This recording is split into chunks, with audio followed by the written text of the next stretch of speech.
नमस्कार, स्वागत है आपका। आप देखना शुरू कर चुके हैं इन्फोपोस्ट news. Stabilize that Fortis is also one of the biggest brands in terms of cancer treatment. Fortis Noida although पिछले 10-15 सालों से कई सालों से इनफैक्ट कैंसर के क्षेत्र में काफ़ी अग्रणी काम कर रहा है। Medical, surgical, radiation, nuclear medicine सारे डिपार्टमेंट एस्टेब्लिश्ड हैं। अब फोर्टिस ग्रेटर नोएडा जो कि हमारा एक 300 बेडेड हॉस्पिटल है, उसमें भी हम सारी सुविधाएं प्रदान कर रहे हैं, जिसमें क्रिटिकल केयर, सर्जरी के लिए ओटीज़, इसके अलावा कीमोथेरेपी के लिए कीमोथेरेपी स्वीट्स हैं हमारे पास। और अब डॉक्टर जलज, डॉक्टर नवीन, डॉक्टर सारिका, डॉक्टर अभिषेक, इन 4 लोगों की एक श्रेष्ठ टीम जो हमारे साथ जुड़ चुकी है। एंड इन सारी सुविधाओं के साथ अब हम लोग मेडिकल ऑन्कोलॉजी यानी कि कीमोथेरेपी, इम्यूनोथेरेपी यानी कि सॉलिड जो कैंसर होते हैं उनका मेडिकल दवा के द्वारा उपचार, ऐसे कैंसर जिसमें हमें सर्जरी की आवश्यकता होती है, जैसे गले का कैंसर है, पेट का कैंसर है, उसमें सर्जरी के द्वारा, सर्जन्स के द्वारा किया जाने वाला सर्जरी के थ्रू उपचार।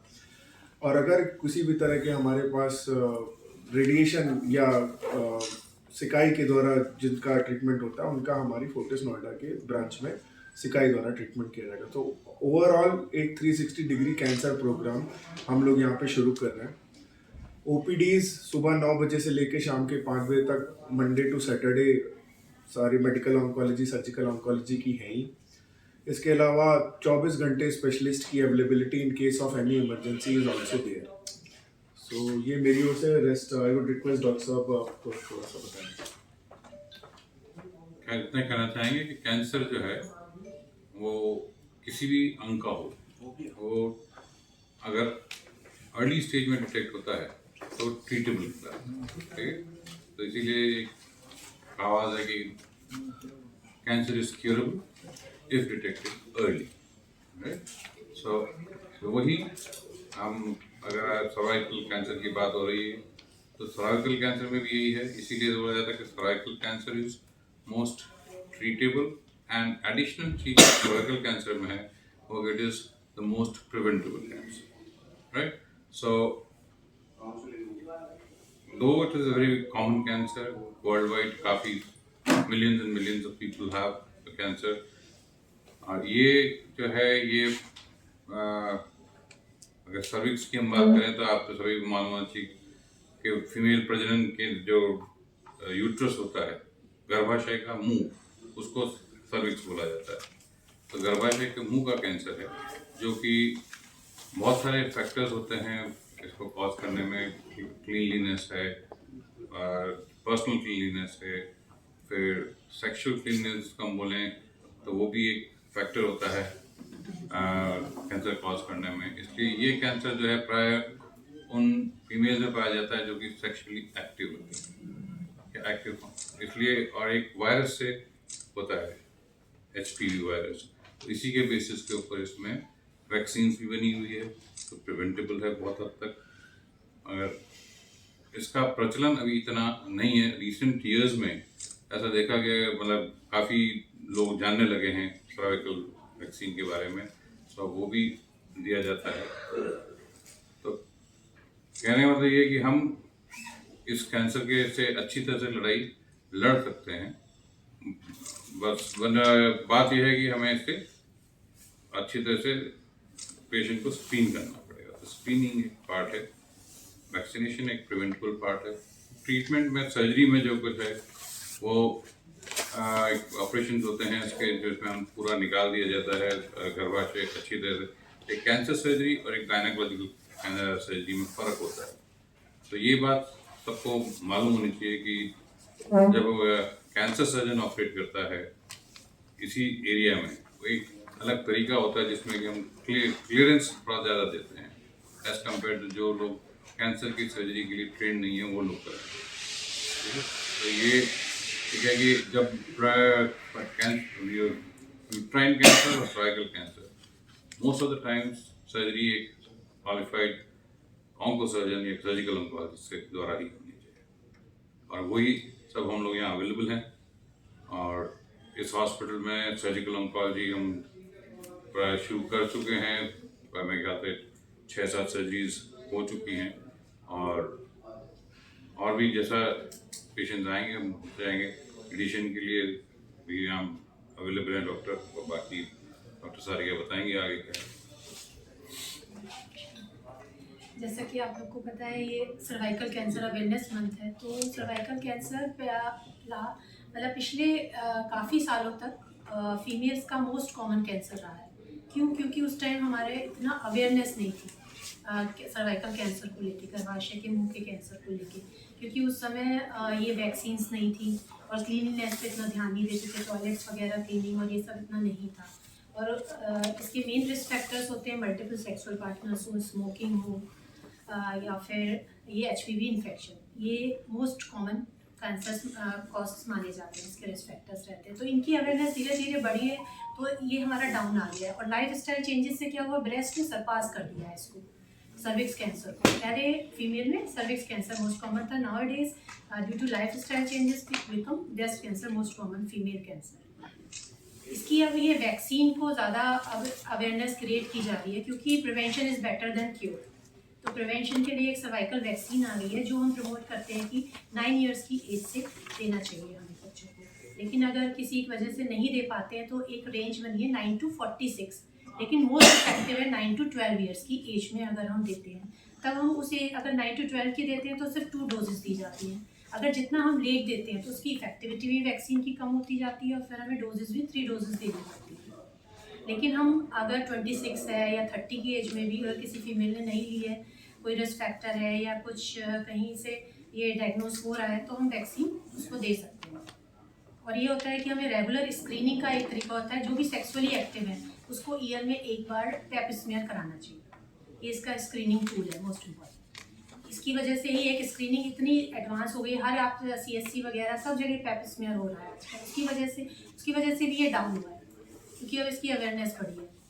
तो पैप स्मीयर काफ़ी सिंपल प्रोसीजर होता है, कोई भी एक ट्रेन नर्स भी कर लेती है उसको। पैथोलॉजी से वो डायग्नोस होके अर्ली डायग्नोसिस हो जाती है, फिर अर्ली प्रिवेंशन हो जाता है। अगर अर्ली स्टेज में करते हैं तो हमें ये यूट्रस वगैरह भी नहीं निकालना पड़ता है। सिंपल कोनाइजेशन और कुछ प्रोसेस होती हैं, उनसे भी हम इसको ट्रीट कर लेते हैं काफ़ी अर्ली स्टेज में।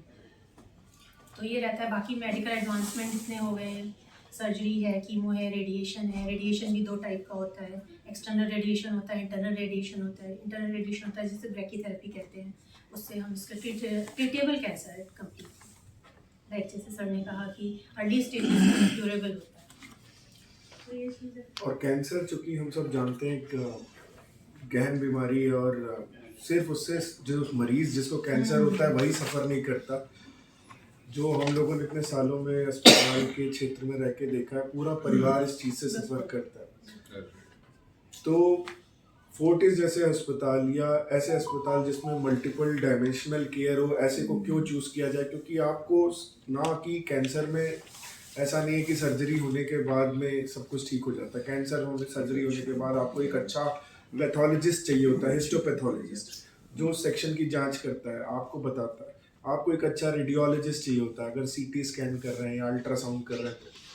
सर्जरी और कैंसर का जब हम ब्रेकिंग द न्यूज़ एक हम बोलते हैं, जब ब्रेकिंग द बैड, जब किसी को बताया जाता है एक OPD में कि आपको एक कैंसर है, उस समय उसकी मनोस्थिति को समझने के लिए उस टैलेंटेड उस लेवल के हमारे पास साइकियाट्रिस्ट यानी कि बिहेवियरल मेडिसिन के लोग हैं, जो ना कि सिर्फ मरीज, बस उसके परिवार को भी एक सांत्वना दे सके, उसको समझा सके कि हाँ भाई हमने अर्ली स्टेज में डिटेक्ट कर लिया, इसका ट्रीटमेंट पॉसिबल है। या अगर लेटर स्टेज में है तो भी आजकल इम्यूनोथेरेपी या दवाइयों के द्वारा हम उसकी लाइफ को और बढ़ा सकते हैं, उसकी लाइफस्टाइल को और बेटर कर सकते हैं, दर्द को कम कर सकते हैं। उसका क्या खान पान रहेगा, उसके लिए एक डाइटिशियन की रिक्वायर्ड है। अगर उसको कहीं ICU में थोड़े दिन रखना है तो उसके लिए क्रिटिकल केयर की रिक्वायरमेंट है। डायबिटीज़ है या उसको हाइपरटेंशन है तो उसके लिए आपके पास किडनी का डॉक्टर है, पेशाब के डॉक्टर है, या एंडोक्रिनोलॉजिस्ट है जो उसकी शुगर में। तो इस तरह के जो सेटअप है, स्पेशली जैसे फोर्टिस जहाँ पे सारी ब्रांचेस चल रही हैं और 30 से ज़्यादा स्पेशलिटी है, ऐसे में मरीज की एक होलिस्टिक केयर जो है वो बहुत अच्छी हो पाती है और रिजल्ट बेटर हो जाता है। ना कि अगर हम सिर्फ कैंसर की सर्जरी कर दी, अब उसके बाद वो अलग अलग जगहों में कितना फॉलो अप करेगा किसी डॉक्टर के साथ। तो ये हॉलिस्टिक केयर को साथ लाने के लिए इस फोर्टिस जैसे अस्पताल में कैंसर और उसके ट्रीटमेंट और उसके रिजल्ट्स कहीं ज़्यादा बेहतर हो सकते हैं। डॉक्टर अभिषेक। बिल्कुल सारी बातें सर ने कवर करी, सर्जरी और प्रिवेंशन के बारे में मैडम ने बताया। अब अगर ट्रीटमेंट की बात आती है तो हमारे पास यहाँ सारी तरह की कीमोथेरेपी, इम्यूनोथेरेपी और टारगेटेड थेरेपी जो भी सर्वाइकल कैंसर के लिए प्लान हो सकती है वो हम यहाँ देने की सुविधा शुरू कर रहे हैं। और अगर आपकी तरफ से कोई सवाल हो तो आप पूछें। ये जो वैक्सीन आप लोग बता रहे हैं इसका क्या चार्जेस हैं वैक्सीन? देखिए इसमें 2 तरह की आती है। क्वाड्रावैलेंट है जो 4 तरह के स्ट्रेन HPV वायरस जो होता है उसके 4 स्ट्रेन को कवर करता है। एक बाइवैलेंट आती है जिसमें 2 स्ट्रेन कवर होती है। तो बेटर होती है कि 4 स्ट्रेन वाली ले, उसकी कॉस्ट 8-9 हज़ार है एक वैक्सीन की। हाँ। वो 2 वैक्सीन जनरली जो 90 ईयर्स की एज में दे रहे हैं तो 2 डोज चाहिए। गवर्नमेंट भी इसमें कोई स्कीम चला रही है अपनी या तो प्राइवेट ये- लेवल पर ही है? नहीं, गवर्नमेंट के थ्रू भी मिल रही है लेकिन कॉस्ट ये उन्होंने कट करके ही इतनी की हुई है। इस पे कहीं कोई मतलब मार्जिन नहीं होता है, ये ही होती है कॉस्ट हर जगह में। 90 ईयर्स के बाद आप उसको हाँ। लगवा सकते हैं। 1000 डोज पर हाँ, अगर फीमेल को एक छोटी एज में 15-16 साल में 17-18 सभी तो बड़ी महंगी दवाई ये कैंसर हो जाता है कितने लगे और वो दो टीके लगे कैसा हो जाता है उसको अपन क्योर कर देते हैं। तो क्या वो आगे जाके अपने normal life like married life जी सकती है? बिल्कुल। क्या अगर उसको प्रेगनेंसी में या वैसे कोई इसको प्रॉब्लम नहीं आएगी वो नॉर्मल आज के समय में जो रेडिएशन की नई मशीनें हैं उसमें स्पेशलाइज्ड रेडिएशन का ऑप्शन है। हमारे पास इंडस्ट्रियल एरिया और उसके बाद में हम ये मानते चलते हैं कि एक और टोटल ही ऐसा भी तो है। ओवरीज बचा जो अंडाशय को बचा के करना। तो वो नॉर्मल लाइफ एक मैरिड लाइफ संभव। और सर टोटल एक्सपेंस मतलब around what is rough idea ये ट्रीटमेंट। देखिए अब कीमो और रेडिएशन की बात करें तो अलग बात, हर एक के अपने अपने अलग कॉस्ट वो है। है।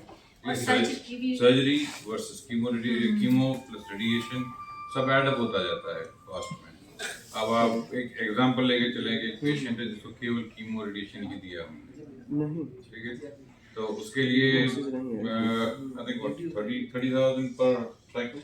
हाँ, मतलब टोटल कॉस्ट 4 to 5 टोटल। हाँ, ट्रीटमेंट कॉस्ट मतलब बिल्कुल एडवांस रेडिएशन दिया अगर हमने, radiation plus brachy plus advance chemo दी है तो टोटल कॉस्ट 5 to 6 ये जो बाकी डिपेंड करती है सर्जरी की काफी थोड़ी और हो यूटिलाइज जाएगा। होती है। हाँ, और सर्जरी भी किस काइंड की हो रही है। हाँ। हाँ, ये